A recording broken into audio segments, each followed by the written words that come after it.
Green Team Media. That's pretty amazing work. They managed to cover in 10 minutes what took me 1,200 pages. It was an extraordinary first season, and I want to bring out some people who made it so extraordinary. So I'll bring them out one by one, and let's start with the Kingslayer, Sir Jaime Lannister.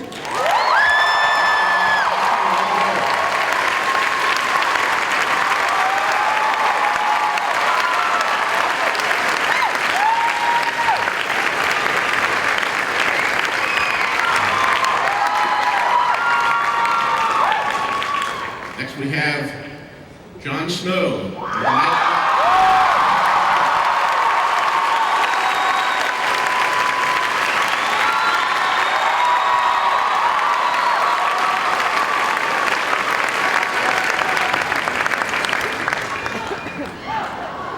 And the queen you love to hate, Cersei Lannister.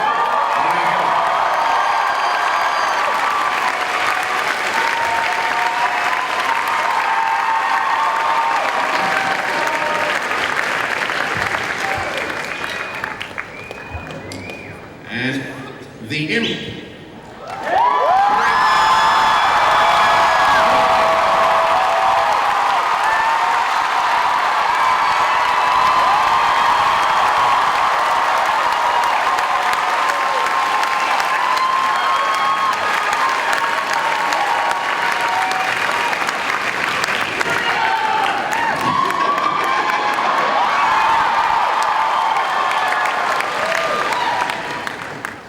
Khal Drogo, Jason Momoa.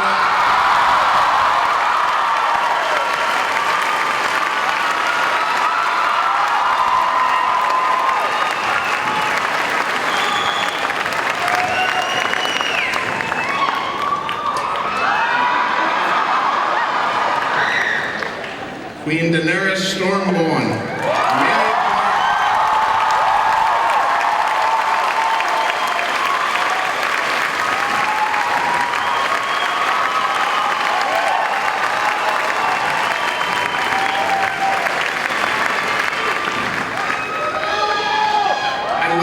Certainly not least, the two showrunners who have put all of this together and done such an amazing job. Big head and little head, I'm not sure which is which here. But David Benioff and D.B. Weiss.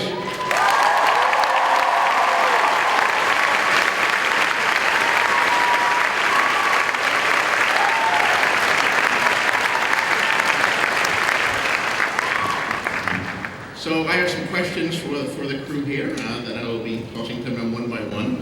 And then at a certain point we will open it up for questions from the floor. So think of some good questions, but not for a while yet. So the last one comes first, so let's start with David and Dan here about how this all started. What was your first introduction to the books? How did you get involved in this madness? Well, yes. And about 6 years ago, your agent Mr. Drury sent us books. Close up your mouth. The books were sent about 6 years ago. I'm ashamed to admit I hadn't heard of them back in 2006. And the first 4 showed up on the doorstep, and they were about 5,000 pages. And I just thought, wow, I don't know how I'm going to get into these. But I remember the scene that I did get into it, and it's basically what you just saw up there when Bran gets pushed out the window. And from that moment on, I was completely hooked. Had the same experience that so many millions of readers have had, where it's like crack on paper and you can't stop. And at the time, people said, people were talking about doing it as a movie, and various people from movie studios would call and say, "I've figured it out. We've got it. I've cracked it. I know how to make this into a 2.5-hour movie." 2.5-hour PG-13 movie. More like a 15-minute PG-13 movie. So we couldn't understand that, and I remember very distinctly calling you, George, and saying the only way we can see doing this is as an HBO series, thinking you wouldn't go for it, and we got really lucky, and you went for it.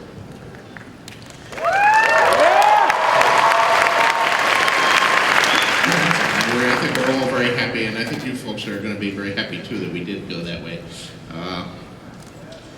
Amelia, a question for you. Your story is quite the Cinderella story. Like you came to this project right out of drama school. Yeah. Would you? I mean, if you could go back in one of these many DeLorean time machines you see around the thing and talk to yourself 3 years ago, what advice would you give about what lies ahead of you? Oh my goodness, do exactly the same thing as I was gonna do anyway. Yeah, I don't know what advice I'd give myself. Take a deep breath and read George R. R. Martin's books.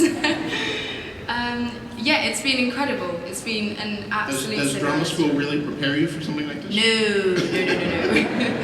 No, there were no dragons at drama school, so yeah. Yeah, no, I don't know. I think it was the thing that prepared me for this was Danny, like falling in love with her and just, yeah, the book, your amazing words and the amazing character that she is, that's kind of been everything that Has the show changed your life, or yes. Are you being recognized and something? No, see the hair. I kind of expected everyone to get out and be like, who is this girl? What? Yeah, no. Although, actually one person, and I got, she gave me free frozen yogurt, so I was so happy.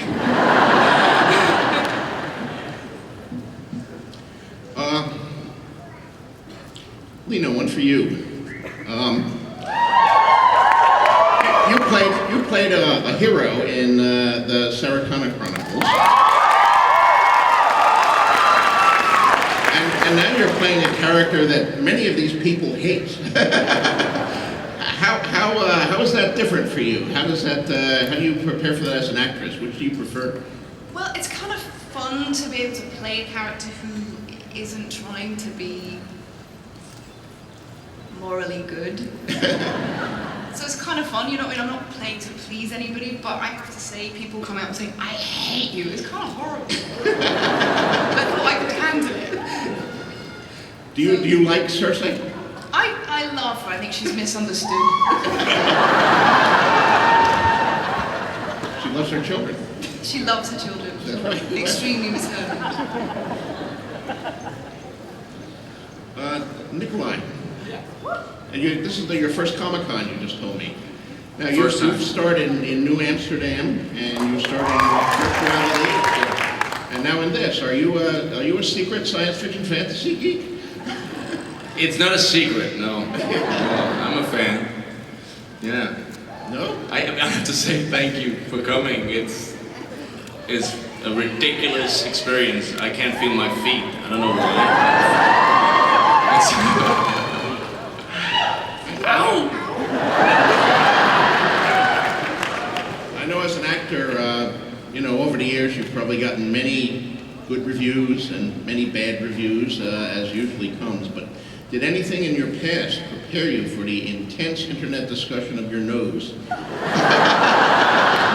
I have a story. Years ago, I was in Iceland and I shot a movie. And at the wrap party, the gaffer, the guy who controls the lighting, he came up to me really drunk and said, "Hey, I gotta tell you, when I saw that nose, I thought, shit, I'm in trouble."